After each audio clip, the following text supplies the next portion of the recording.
윤석열 대통령이 미국 방문 중에 비속어를 섞어한 말을 두고 논란이 점점 커지고 있습니다.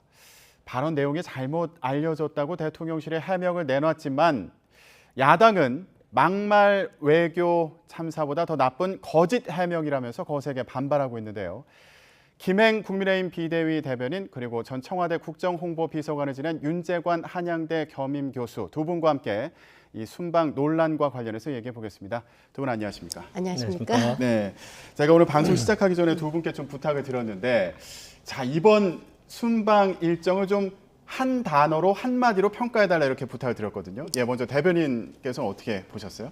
저는 이번에 상당히 그 진일보했다고 보는 것이 그야말로 글로벌 약자 복지, 즉 그 국제 무대에서 그 우리나라의 위상을 제대로 보여줬다. 이런 점에서 굉장히 후하게 점수를 주고 싶어요. 사실 윤석열 정부의 이제 기조가 강한 재정, 약자 복지 이 두 가지 집중되어 있는데 그것을 전 세계 수준으로 넓혔다. 이런 점에서 좀 저희가 국제사회에서 책임을 다하게 됐다. 이런 점에서 긍지를 느낄 수 있다고 저는 평가하고 싶습니다. 예, 진일보했다. 그리고 긍지를 느낄 수 있는 그런 순방이었다 이렇게 말씀하셨는데 교수님은 어떻게 보셨습니까? 이번 순방에 대해서 국민들께서는 이렇게 생각하고 계신 것 같습니다. 화나고 부끄럽다를 넘어 슬프고 괴롭기까지 하다. 이런 국민들의 마음을 읽으셔야 될 것 같고요. 예. 갑작스럽게 우리나라의 국격과 맞지 않는 대통령의 언행, 그리고 정상회담을 제대로 이행하지 못하는 우리나라의 부재한 외교력, 이러한 총체적인 정부의 무능들이 드러났기 때문에 국민들은 이러한 슬프고 괴롭기까지 하는 상황에 이르렀다, 이렇게 말씀드리겠습니다. 예. 뭐 반대로 평가할 부분은 없는지, 예를 들면 정부 같은 경우는 이제 경제 외교를 강조했잖아요. 이 부분에서는 좀 평가할 요소가 없었을까요? 자, 경제 외교를 강조하는 과정 속에서 뭐 캐나다와의 그 공급망과 관련된 협의들을 하면서 국익을 증진하는 외교들도 하셨겠죠. 그 부분의 일부분 진전된 것이라고 평가할 수 있을 겁니다. 예. 그러나 더욱더 중요한 것은 지금 우리나라 경제 상황에서 가장 큰 당면 현안이 무엇입니까? 일단 미국의 전기차 보조금, 국내 차별 문제를 해소해야 되는 거고요. 1,400원이 넘어가는 외환시장을 안정시키기 위한 심리적인 자구책, 환율 문제에 대한 스와프 문제를 해결해야 되고요. 또 우리나라의 지정학적 리스크인 북핵 문제에 관련된 미국과의 이 협의들을 더욱더 진전시켜야 우리가 순방의 성과가 있지 않을까라고 평가할 수 있지 않겠습니까? 그런 문제들에 대해서 하나도 진전되지 못하는 상황에서 성과를 얘기하는 것은 대단히 제가 보기에는 부적절한 것 같고요. 오히려 반대를 걱정해야 되는 상황이 아닌가 이렇게 생각합니다. 그 반대가 뭘 말씀하시는 거예요? 그 반대를 제가 한마디로 말씀드리면 대통령 리스크라고 생각합니다. 대통령께서 국내 현안, 국내에서 갖고 있는 여러 가지 문제는 차치하더라도 해외에 나가시면 품격 있는 모습, 우리나라의 대표로서의 당당한 모습, 좀 자랑스러운 모습을 보고 싶은 게 국민들의 마음 아니겠습니까? 근데 이런 비속어가 섞인 막말을 하시면서 그것이 그냥 막말로 그치는 것이 아니고 현재 미국 의회의 여러 의원들께서 불편한 감정을 숨기지 않고 표현하고 계시지 않습니까? 자, 전기차 보조금 문제 해결하려면 어떻게 해야 됩니까? 미국 의회를 통해서 법을 개정해야 됩니다.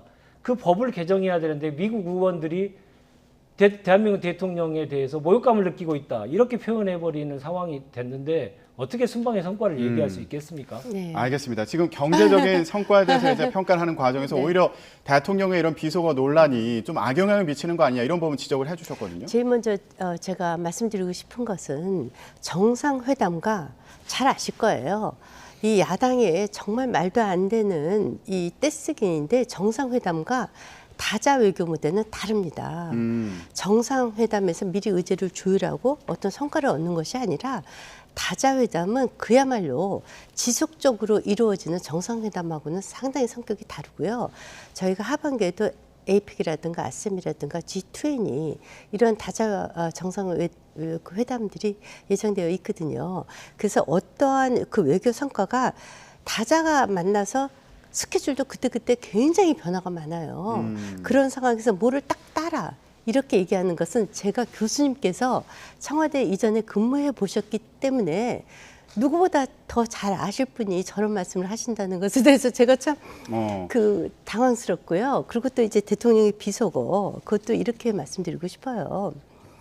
물론 없었으면 더 좋았죠. 이게 이제 미국식으로 얘기하면 슬립텅이라고 해서 설화거든요. 일종의 사적 설화인데 그것은 이제 미국의 바이든 대통령도 그러신 적이 많았고요. 트럼프도 있었고 이것을 이렇게까지 침소봉대해서 국제사회에 이슈까지 만들어내는 것이 대체 그 우리 국익에 무슨 도움이 되나 이런 생각이 정말 듭니다. 예, 그러면 회담에 대한 평가와 이 비속어 논란을 좀 나눠서 얘기를 해볼게요. 그럼 지금 대변인 말씀을 들어보면 한미 정상회담 같은 경우는 이게 정상회담이 아니라 48초 동안 조우를 했다, 대화를 나눴다, 이제 이런 평가인데 말씀 들어보면 이게 다자 외교 무대다 보니까 이럴 수도 있는 거다 이런 말씀이신 거죠? 다자 외교 무대는 저희도 이제 대통령 그 전에 제가 청와대에 있을 때 대통령 모시고 이제 에이펙이라든가 이런 데 가지 않습니까? 계속해서 바뀌고 우리만의 문제가 아니라 저쪽의 스케줄도 계속 바뀌어요. 그래서 이제 이번엔 특히 이런 특별한 사정이 있었습니다. 영국 국장이 있는 바람에 그 바이든 대통령이 워싱턴에 하루 더 체류하시고 사실 뉴욕의 일정이 하루가 줄었습니다. 그러면은 당연히 그거와 관련해서 모든 일정이 바뀔 수뿐이 없는 거예요. 그런 상황에서 그러면 그날 하루 뉴욕에 못 오신 날 약속이 있었던 많은 정상들도 다 그룹 외교를 했다. 이렇게 얘기를 해야지 돼요. 이게 굉장히 불가피한 상황이었고요. 정말 제가 야당에 계신 김의겸 대변인, 고민정 의원님 다 홍보수석실에 계셨던 분들이에요. 다자 외교라는 것이 얼마나 스케줄이 가변적이고 그것이 이렇게 정말 조우로 끝날 수도 있고 있었던 것이 없어지기도 하고 없었던 것이 생기기도 합니다. 문제는 이것이 그날 딱 하루에 끝나는 것이 아니라 제가 아까 말씀드렸듯이 계속해서 다자 정상 회담들이 있거든요. 그 점에 대해서 좀 솔직하게 얘기를 해주시면 좋겠어요. 그러니까 유엔 총회 이 현장 자체가 다자 외교가 이루어지는 곳이다 보니까 일정이 굉장히 가변적이다. 이런 특수성을 좀 인정해야 된다는 말씀이시죠? 아니, 제가 역으로 말씀드리고 싶은데요. 김행 위원님께서도 청와대 근무를 많이 하셨기 때문에 그렇게 말씀하시는 게 어폐가 있다라고 하는 것은 너무나 더 잘 아실 것 같은데요. 어떤 부분에서 그렇습니까? 자, 이번에 그 순방 일정 가기 전에 김태호 안보차장께서 한미 한일 정상회담을 흔쾌히 합의했다라고 얘기했습니다. 국민들께서 말씀하신 게 아니고요, 언론에서 얘기한 게 아니고 대통령실에서 직접 한미 정상회담을 양국이 흔쾌히 합의했다 이렇게 얘기하면서부터 정상회담의 실행 여부에 대해서 얘기가 된 겁니다. 그런데 일정 사전에 대통령께서 순방길에 오르시기 전까지도 맨날 며칠에 정상회담이 이루어진다라고 하는 것을 또 밝히지 못했지 않습니까? 사실상 일정조차 사전 조율에 실패한 거거든요. 특히나 일본과 같은 경우에 제 말씀 들어보십시오. 일본과 같은 경우에 정상회담을 한다고 발표한 뒤에 여러 가지 잡음들이 있었고요. 미국에서는 정상회담과 관련해서 아무런 언급도 없었습니다. 그런데 그런 예견된 참사가 아닌가 이런 걱정을 많이 했었는데 실제로 그렇게 현실화돼 버렸기 때문에 그런 말씀을 드릴 수밖에 없고요. 특히 이 점에 대해서는 분명히 말씀드리고 싶은데 다자 정상회담 과정 속에서 미국의 정상, 우리나라 정상 일정이 계속 바뀌는 거죠. 너무나 당연합니다. 일정들이 너무나 많기 때문에요. 그러나 우리나라를 제외한 우리나라는 못했습니다마는 영국, 프랑스, 심지어 필리핀까지 미국 정상과 정상적인 정상회담을 했습니다. 우리가 그만큼 외교력이 그만큼 안 되는 것인지 우리 국민들은 묻지 않을 수 없거든요. 이 부분은 제가 들으셨어요? 좀 설명을 드리자면요. 사실은 다자 외교의 성격에 대해서는 조금 전에 제가 말씀드렸듯이 계속해서 스케줄이 바뀌고 그래서 저희의 정무적 실수는 이겁니다. 조금 전에 말씀드렸듯이 원래 다자 외교 일정에 이번에 말씀하셨던 김태호 차장께서 말씀하셨듯이 미리 저희 때도 마찬가지였었는데 한일 또는 한미 간의 정상회담을 한다 이런 식의 발표를 하지 않습니다. 그거는 저는 청와대 측에 정무적인 판단 미스가 있었다. 이번 순방을 준비하는 과정에서 미리 그 얘기를 대통령실에서. 해서는 안 되는 파티였었는데 아마도 제 생각에는 이렇습니다. 저희가 이제 문재인 대통령 시절에 대미, 특히 대일, 대중, 대북 외교에 참사가 있었었거든요. 그래서 윤석열 대통령께서도 특히 대일 외교에서 저희가 아주 문재인 정권 때 곤욕을 치렀고 막판까지 문재인 대통령께서 그 일본과 정상회담을 하려고 정말 참 굴욕적인 그 시도까지 했었던 것을 저희가 이미 다 알고 있습니다. 그런 상황에서 윤석열 대통령께서 선거 과정 중에도 한일 간의 관계를 김대중과 오부치 때 파트너십 때 한일 간의 관계가 가장 좋았었거든요. 그때로 복원시키겠다. 그래서 그런 의혹이 좀 앞섰던 것이 아닌가 이런 생각이 들었는데 여하튼 그 김태효 그분께서 좀 지나치게 그 브리핑을 좀 앞서 나갔다. 그 점은 제가 인정을 하지만 예. 그럼에도 불구하고 정상회담의 성격과 다자정상회담의 성격은 완전히 예. 다르고 지금 그래서 한 그 말씀 부분을 갖고 드리겠습니다. 한다는 것은 좀 문제가 있다고 봐요. 예, 네, 꼭 말씀하시죠. 네. 과거 정부 얘기를 하셨기 때문에 네. 제가 좀 구체적인 사례를 정확하게 말씀드리겠습니다. 김행 위원께서 청와대 계실 때는 다자 정상회담 할 때 한미 정상회담과 관련돼서 발표를 하지 않으셨다고 얘기하셨는데요. 문재인 정부 시절에는 5년 내내 유엔총회에 참석하시면서 한미 정상회담과 관련돼서는 국민들께 미리 정확하게 알려드렸습니다. 대통령께서 순방을 떠나시기 전에 분명히 알려드렸고요. 그리고 만난다 안 만난다를 분명히 말씀드렸습니다. 그래서 이번은 왜 이렇게 하는지 저는 도저히 납득하기 어려웠던 이번에 겁니다. 이제 특수 상황이 자, 있었죠. 특수 상황이라고 하는 것은 유엔 총회라고 하는 다자회의에서 항상 이루어졌는데 우리나라에 맞는 국격에 맞는 외교라고 하는 것은 국민들께 아니 미국을 가는데 미국 정상을 만나는지 안 만나는지 국민들께서 가장 관심이 있어하는 분야이기 때문에 예. 그에 대해서는 양국이 사전에 일정을 조율해서 어느 날 만난다라고 하는 것을 합의하고 국민들께 보고 드리고 순방길에 오르셨습니다. 그리고 환답 순방에 순방 기간 동안에 있었던 예정된 일정을 다 소화하셨고요. 그리고 2017년에 85분, 2018년도에 81분, 2019년도에 65분간 한미 정상회담을 실제로 하셨습니다. 예. 2021년도는 그 이전에 5월 달에 한미 정상회담 포괄적인 회담을 하셨고 백신 외교에 집중하시기 위해서 한미 정상회담을 할 수 없다, 하지 않는다라고 분명하게 밝히고 해외를 미국으로 떠나셨습니다. 이렇게 우리의 외교가 점점 점진하고 진보해야 되는 것이죠. 그런데 지금 이번에는 분명하게 과장 광고한 거 아닙니까?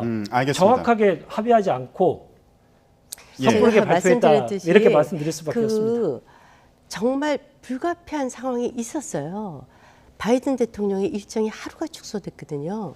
그 상황에서 많은 외교가 좀 엉클어지고 그로 인해서 예를 들자면 원래 뉴욕에 하루 더 계셨으면 정상회담을 하기로 했었던 많은 나라들에서 이렇게까지 그 나라 대통령의 외교 활동을 비난하고 예. 이렇게 하는지 정말 묻고 싶어요. 예, 알겠습니다. 이건 지금 일정 특수 관련해서는 상황이거든요. 아까 이제 네네. 김행 대변인께서 말씀하신 거는 좀 의혹이 앞섰던 거 아니냐 이렇게 말씀하셨고. 아니, 그 발표하는 예, 부분은 발표한 저도 부분이요. 좀 확정된 의혹이 것처럼. 앞섰다. 이런 예, 얘기가 생각이 좀 듭니다. 반복돼서요. 네. 그리고 교수님 같은 경우에는 네. 이게 외교력의 한계다. 사전에 조율을 확실히 했어야 된다 이런 말씀이셨는데 간단히요. 아까 김행 대변인 말씀에서 자연스럽게 한일 정상회담으로 얘기가 넘어가서 네, 네. 근데 이번 그 한일 정상회담을 두고도 한일 약식회담이라고 하죠. 네네. 이걸 두고도 이거 굴욕적이다 이렇게 평가하는 목소리도 있지 않습니까? 이 부분 어떻게 들으셨어요? 이 한일 간에는 사실 문재인 정부 때 가장 큰 외교 참사는 한일 간의 관계입니다. 그때 정말 관계가 엉클어졌거든요. 그것은 뭐 제가 이미 말할 필요도 없을 정도예요. 그것을 복원하고자 저희가 상당히 노력을 한 거 사실입니다. 그래서 그랬고 또 사실 뭐 그 회담 기시다 총리가 계신 곳에 뭐 어떤 보도에 보니까 저희는 11분을 걸어갔고 그쪽 총리는 뭐 7분을 걸어갔다 이렇게 해서 회담을 했다 이러는데 뭐 정확히 말하면 사실 비공식 조우라는 표현이 더 맞을 것 같아요. 사실 지금 일본의 기시다 총리가 굉장히 지지율이 낮습니다. 거기에 이제 강경파, 온건파, 뭐 혐한파, 반한파, 한일 간의 관계가 굉장히 미묘하거든요. 미묘한 관계 중에 특히 이제 아베의 국장에 대해서 반대하는 사람들도 굉장히 많습니다. 그런 상황에서 이 한일 관계에 대해서 참 그 어려운 점이 있습니다. 저희도 이명박 대통령 때 독도 문제가 터지고 나서 한일 관계가 굉장히 어그러졌어요. 그런 점에서 굉장히 예민한 부분인데 제가 모두에 솔직히 고백하건대 저희가 서둘러서 발표했다. 이런 예. 그 정무적 실수는 있었다고 봅니다. 그럼에도 불구하고 그 기시다 총리가 지지율이 정말 바닥인 상황에서 제가 남의 나라 정상에 대해서 이렇게 말씀드리긴 굉장히 어렵지만 그럼에도 불구하고 외교적으로 좀 그 저희 대통령과 정상회담을 하기에는 좀 무리가 있었을 예. 것으로 보여지고 일본 내부 사정이 지금 네. 또 하나는 양국 정상이 그래서 만난 데 영향 미친 거 저희가 아니냐? 그래서 예. 월요일 날 저희가 이제 아베 그 국장의 그 한덕수 총리와 이제 정진석 비대위원장께서 2박 3일 일정을 가십니다. 한일 간의 관계는 너무나 흐트러졌기 때문에 이것을 정상화시키는 것은 계속해서 이루어지는 것이지 이번에 단발적으로 몇 분을 만났다 안 만났다 이것이 뭐 약식회담이냐 간담회냐 이런 식의 논의는 사실 저는 별로 큰 의미가 없고 저는 오히려 외교관들이 말씀하시듯이 비공식 조우 정도로 이제 첫 물꼬를 다시 텄다 예. 이런 식으로 좀 평가해 주시면 예. 장기적인 좋겠습니다. 평가 필요하다 이런 말씀이셨어요. 만난 것 그 자체를 저희들이 그 의미를 폄훼하는 건 아니죠. 네네. 근데 정상 간의 만남은 정상 개인의 만남이 아니지 않습니까? 국가를 대표해서 만나시는 거기 때문에 국가의 대표를 갖고 있는 정상의 만남에는 기본적인 갖춰야 될 절차가 분명히 있습니다. 자, 가령 우리가 지금 약식회담이냐 정식회담이라 얘기는 하신 분들이 없죠. 네네. 약식회담이라 하더라도 기본적으로 국기 정도는 있어야 됩니다. 왜냐하면 우리 정상이 가셔가지고 우리 정상이 우리나라를 대표해서 일본 총리와 얘기를 하는데 우리나라를 상징하는 무엇인가가 없다고 하는 것을 어떻게 회담이라는 표현을 하게 됩니까? 우리가 회담이라고 하는 것은 사전 조율을 해서 일정을 사전 조율해 가지고 공동으로 발표를 하고 그다음에 의제도 조율하고 그다음에 양국 국민들께 양국 정상이 한마디씩 하는 모두 발언을 하시고요. 그 회담의 결과를 가지고 국민들께 설명드리는 기자회견이든 공동 언론 발표든 이런 것들을 하는 걸 풀세트를 우리 정상회담이라고 하는 그건 거죠. 정상회담이고요. 그렇죠. 근데 이번에는 분명히 정상회담을 하신다고 발표를 하시고 가셨는데 그래서 제가 그거 쪽은 그래서 저희 그거를 쪽에 회동 정도가 저는 맞지 않을까 싶고요. 예. 그래서 그걸 계속 약식회담이라고 계속 우기는 것은 이게 좀 이런 게 적절하지 있더라고요. 않습니다. 저도 외교관들한테 여쭤봤어요. 이게 도대체 왜 이런 식의 그 혼선이 있었냐. 근데 이제 대개 이제 외교적 용어로 우리는 이제 간담회라는 표현을 안 쓰고 약식회담이라는 정식 회담이 아닐 적에는 약식회담이라는 표현을 쓴대요. 또 일본은 약식회담이라는 표현이 없고 그런 경우 이제 간담회라는 표현을 쓴다는 거예요. 그러니까 두 나라 간의 용어의 차이는 있는 것 같아요. 근데 전 정확히 말씀드리면 이번에는 의제가 있다기보다는 비공식 조우 정도가 맞다고 보고요. 예. 그런 점에서 보면은 역시 제가 자꾸 말씀드릴 수뿐이 없는 게 이게 다자 정상외교 무대에서 일어난 일이고 그런 마련에서 우리 대통령께서 정말 그 한일 관계를 풀기 위해서 최선의 노력을 다하셨다.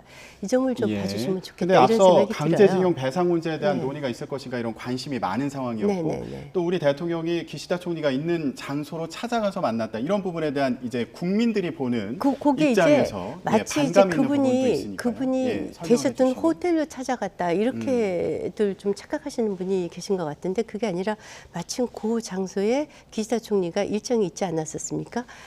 저는요 그 교수님께 여쭤보고 싶어요. 다자 외교 무대를 가보면요 일정이 10분 후에 무슨 일이 일어날지 모를 정도로 일정이 정말 바뀝니다. 그래서 이렇게 두 분이 비공식 조우를 하는 것도 일본 측에서 상당한 배려를 했을 거예요. 그리고 저희 나라 국격이요. 이미 전 세계에서 G20 국가 아닙니까?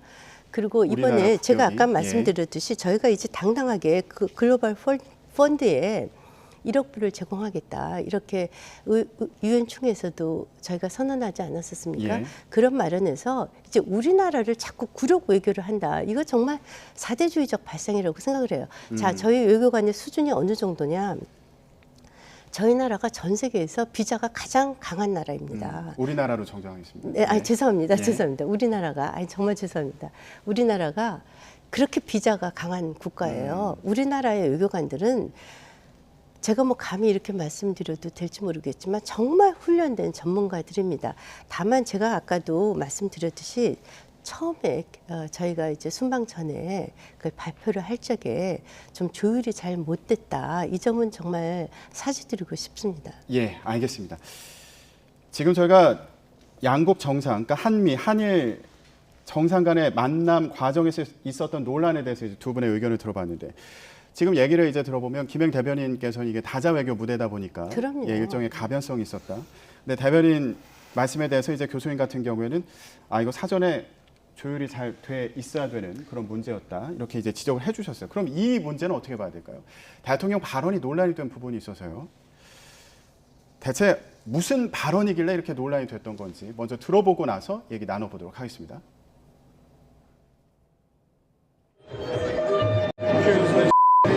승인 안 해주는 말들은 쪽팔려서 승인 안 해주는 말들은 쪽팔려서 승인 안 해주는 말들은 쪽팔려서 승인 안 해주는 말들은 쪽팔려서 네. 자, 바이든 미 대통령과 윤석열 대통령이 이제 조우를 하고 나서 윤석열 대통령이 나오는 과정에서 했던 발언이 카메라에 포착이 되면서 논란이 됐는데 여기서 지금 논란의 중심에 있는 단어 중에 하나가 바이든이냐 날리면이냐 이겁니다. 자, 일단 교수님 어떻게 들리셨어요? 저희가 주변에 그 소음을 최대한 제거한 영상을 이제 보여드린 건데 어떻게 들으셨습니까? 이것에 대해서 이것이냐 저것이냐의 문제를 차원을 떠나서 이러한 발언으로 인한 우리가 어떤 영향을 미치는지 어떤 악영향이 미치고 있는지가 중요하다고 생각합니다. 그게 뭐 한쪽에서는 계속 이렇게 얘기하고 국민들은 다른 얘기 하시고 계속 그렇습니다만은 결국은 대통령의 말씀이 우리나라의 국익에 대한민국에 어떤 영향을 미치느냐 매우 중요하지 않겠습니까? 그것 때문에 이러한 논쟁을 하는 거겠죠. 자, 전 국민이 지금 듣기 평가를 하고 있습니다. 때 아닌 듣기 평가를 하고 있습니다. 이게 바이든이냐 아니면 날리면이냐 이렇게 예. 듣기 평가를 하고 있는데 정말 지금의 상황이 백해무익한 상황인 거죠. 근데 보십시오. 국민들은 지금 벚꽃 엔딩 노래를 개사를 해서 예. 봄바람 휘바이든 이런 얘기를 하고 그래요? 계시고 그게 이제 지금 회자되고 있고 미국 언론은 미국 의회를 모욕했다 이렇게 보도를 하고 있습니다. 그리고 미국 의회 의원들은 좀 전에 얘기 드린 대로 그 모욕감에 관련돼서 숨기지 않고 표현을 하고 계십니다. 이런 표현들, 이런 결과들을 보면 우리나라의 국익이 얼마나 이번에 이 비속어 섞인 막말로 인해서 국익이 얼마나 낮아졌을 거고 국익이 얼마나 더 많이 훼손됐을지 예. 우리는 미루어 짐작할 수 있지 않을까 생각합니다. 예, 이게 바이든이냐 날리면이냐 이걸 가지고 이제 논쟁을 벌이는 이유 중에 하나가 이 발언이 자칫하면 외교 문제로 비화할 수 있다는 우려가 있기 때문이거든요. 네, 네, 예, 네, 어떻게 그렇습니다. 생각하세요? 근데 이제 대통령실에서 정정을 하지 않았습니까? 그것을 뭐 대통령실에서 거짓말을 할 거라고 생각할 수는 저는 없다고 봐요. 그리고 이제 일부 그 미국의 이제 몇 분들이 이제 그것에 대해서 좀 그 불쾌함을 표시한 것도 맞습니다. 저희가 언론 보도에 보면 그래서 이제 그 이후에 저희가 정정을 했고요. 정정한 다음에 이제 그 사실상 뭐 야당에 대해서 했다고 해도 적절한 말씀은 아니셨지만 이게 이제 사적 대화였고 사실 이것이 뭐 마이크로 이렇게 나갈 거라고 생각을 하셨겠어요. 근데 저는 좀 이런 생각을 좀 해요. 저희가 지금 169석의 거야와 관련해서 지금 입법 저지 투쟁을 하고 있는 상황입니다. 예컨대 이제 소위 말해서 민주당에서 말하는 7대 입법, 이 한간에서는 이재명 7대 악법이라고 하는데 이것이 통과되면은 문재인 정권 때, 정부 때 저희가 1000조에 달하는 국가부채가 있는 나라입니다.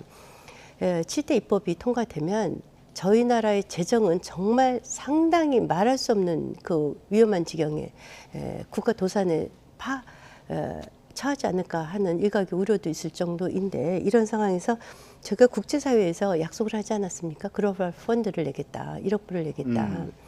이것이 만약에 거야의 횡포로 만약에 통과하지 않으면 이것은 국제 간의 약속을 깨치는 거고 거기서 뭐 한다. 그 끝부분의 주어는 윤 대통령 자신이거든요. 본인이 이것을 어떻게 국제사회에서 해명을 할 수 있을까에 대한 저는 굉장히 절박함이 있었을 것 같아요. 예. 그러니까 이날 회의 장소가 저개발 국가에게 이제 지원을 약속하는 이제 그런 자리였던 거잖아요. 그런 펀드와 관련돼서 이제 네. 논의를 하는 자리였는데 그렇습니다. 윤석열 대통령이 1억 달러를 공여하겠다. 그렇습니다. 이렇게 연설을 했고, 네. 그러니까 대통령실 해명을 보면 그 1억 달러 공여 약속이 이제 우리나라에서 예산이 통과돼야 되는 거죠. 네. 예산안이. 근데 민주당이 이거 통과 안 시켜주면 면이 안 서겠다. 대통령실 해명은 나라의 면이 안 서겠다. 이제 이렇게 얘기를 한 거였거든요. 한마디로 얘기하면 지나갔던 소가 웃을 일입니다. 왜냐하면 그런 주장을 하기 위해서는 사실적 근거를 가지고 얘기해야 됩니다. 주장이 그냥 단순한 주장에 그치면 안 되지 않습니까? 자, 우리나라가 빈곤국가의 질병 퇴치를 위해서 국제적인 기여를 하는 행위에 대해서 단 한 번이라도 국회에서 제동이 걸린 그런 쫀쫀한 나라였습니까? 그렇지 않았지 않습니까? 가령 실례를 들겠습니다. 코로나 상황에서 국제 코로나 백신을 국제적으로 공동으로 구매하는 코백스라고 하죠. 코백스에 우리나라가 2억 불을 공여를 했고요. 아시안 국가들이 백신 접종 속도가 늦기 때문에 거기서 도와주기 위해서 저희 나라가 500만 불을 추가 공여까지 했습니다.